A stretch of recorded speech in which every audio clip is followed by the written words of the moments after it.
안녕하십니까. 미사 전에 잠깐 희생자 최유진 양의 아버님 최정주 님을 만났습니다. 이렇게 인사드렸습니다. 유진이는 여전히 영정 속에서 해맑게 웃고 있는데 아버지는 가슴이 바싹바싹하고 메말라 있군요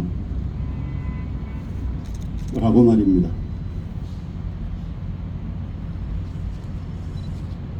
그런데 이곳을 떠나지 못하고 웃고 있는 유진이와 같은 159명의 젊은이들, 그들처럼 이제 우리도 웃을 날이 왔습니다. 왜냐하면 우리는 결코 지지 않을 것이기 때문입니다. 끝내 이길 것입니다.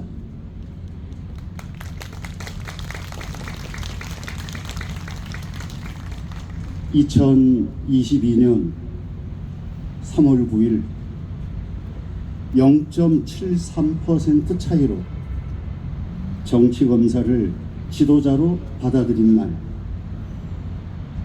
정신은 아득해졌고 머릿속은 까만 숫덩이가 되었습니다. 여명에 쫓겨 달아나는 어둠 속으로 들어가 다시는 이 아침으로 돌아오고 싶지 않았습니다. 어떻게 하면 검찰 깡패, 법으로 밥장사를 해온 법장사들의 권력 노름을 슬기롭게 견딜 것인가를 궁리해야 했습니다. 지고 싶지 않았습니다. 꼭 이겨내고 싶었습니다. 저 무정하고 비정하며 무식한 폭정의 무리에게 무릎을 꿇고 싶지 않았습니다. 그날 아침 저는 페이스북에 저 자신을 위로하며 다짐하는 글을 써서 올렸습니다. 고난의 강을 건넙시다. 풍찬 노숙도 하게 될 것입니다.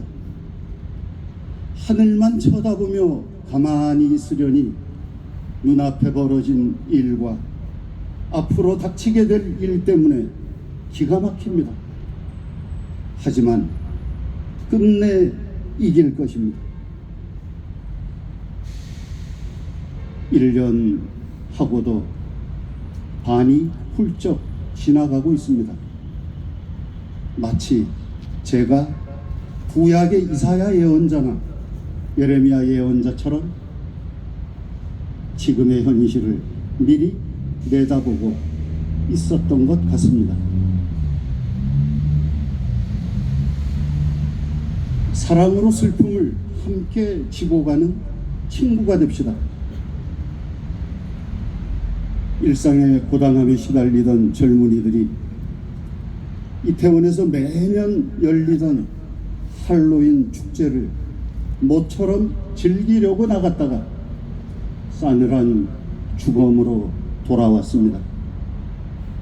작년 오늘 정의우연 전국사재단은 희생자들을 위해 연도를 바치면서 한 분 한 분의 영원한 안식을 빌어주었습니다.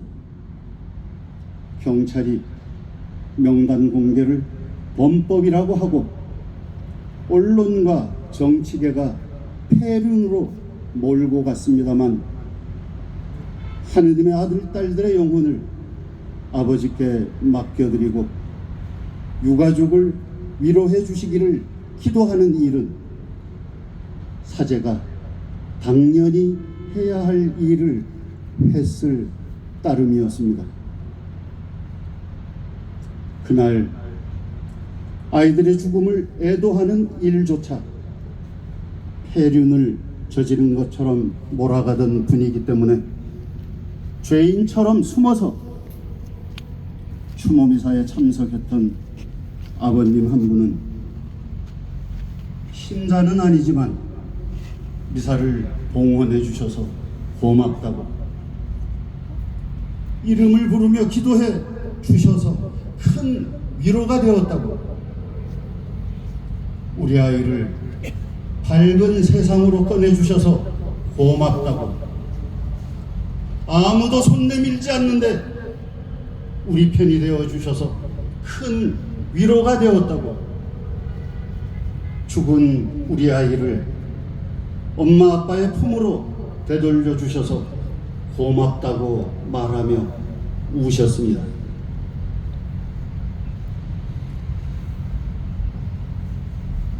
당신 이름 부르며 우네.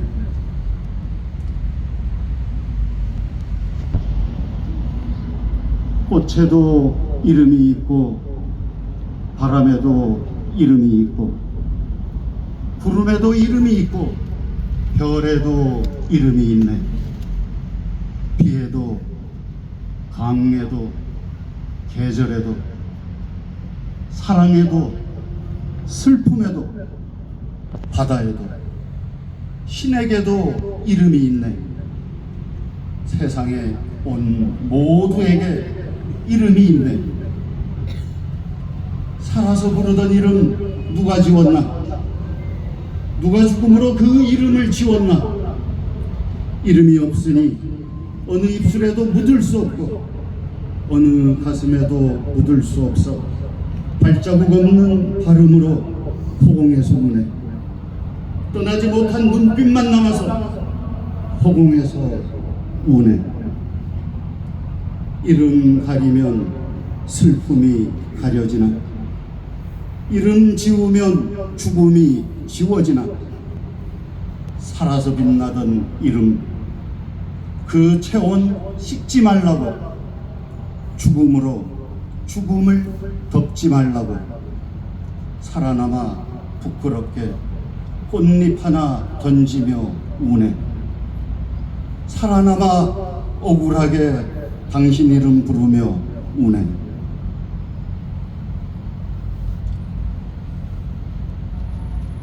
류군 시인님의 당신 이름 부르며 우네 라는 시의 전문이었습니다. 시인이 29일 아침 김어준의 겸손은 힘들다에 출연해서 이문재 시인의 시를 읽으며 펑펑 울었기에 오늘 제가 류군 시인님의 시를 대신 읽어드렸습니다. 버트랜드 러셀의 말을 되새겨봅니다. 사랑과 지식은 나름대로의 범위에서 천국으로 가는 길로 이끌어줬다. 그러나 늘 연민이 날 지상으로 되돌아오게 했다. 고통스러운 절규의 메아리들이 내 가슴을 울렸다. 굶주리는 아이들, 압제자에게 핍박받는 희생자들, 자식들에게 미운 짐이 되어버린 의지할 데 없는 노인들, 외로움과 궁핍과 고통 가득한 이 세계 전체가 인간의 삶이 지향해야 할 바를 비웃고 있다.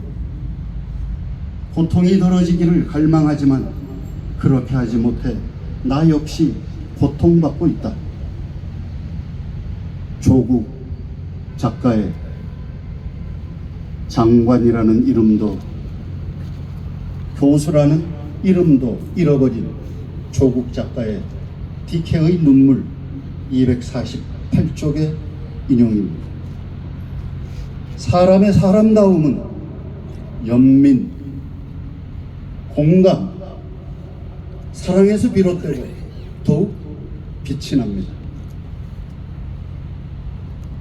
진상규명과 책임자 처벌을 위해 특별법을 제정하라. 12구 이태원 참사의 원인과 과정을 집중적으로 짚어낸 2부작 다큐멘터리인 크러쉬가 공개되었습니다. 이 다큐멘터리는 휴대폰, CCTV, 바디캠 영상 등 무려 1,500시간 분량의 기록을 바탕으로 만들어졌다고 합니다. 제작진은 가디언과의 인터뷰에서 한국은 잦은 시위로 인해 대규모 군중을 다루는데 매우 잘 준비되었고 경험도 많은 나라인데 왜 세월호 참사와 이태원 참사 때는 예외였는지 물어야 한다. 두 참사의 공통점은 참석자와 희생자 대부분이 젊은 세대였다는 점이라고 짚으면서 참사의 원인을 정치에서 찾고 있습니다. 그런데 정작 이 다큐멘터리를 참사가 벌어진 우리나라에서는 예고편조차 볼 수 없다고 합니다. 왜 그럴까요? 드러나서는 안 될 진상이 드러나고 책임자는 처벌을 면치 못할 것이며 특별법 제정이 왜 꼭 이루어져야 하는지를 말해줄 것이기 때문에 두려워하고 무서워하는 것입니다. 감추고 숨기는 자가 바로 처벌받아야 할 책임자요 범인입니다. 윤석열과 그의 충직한 정치검찰들 그리고 국민의힘에 진심을 담아 당부합니다.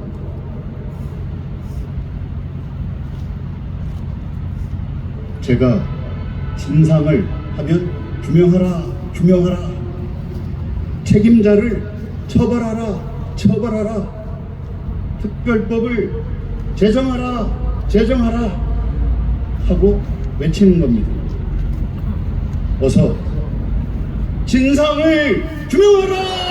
규명하라! 규명하라! 규명하라! 책임자를 처벌하라! 처벌하라! 처벌하라! 처벌하라!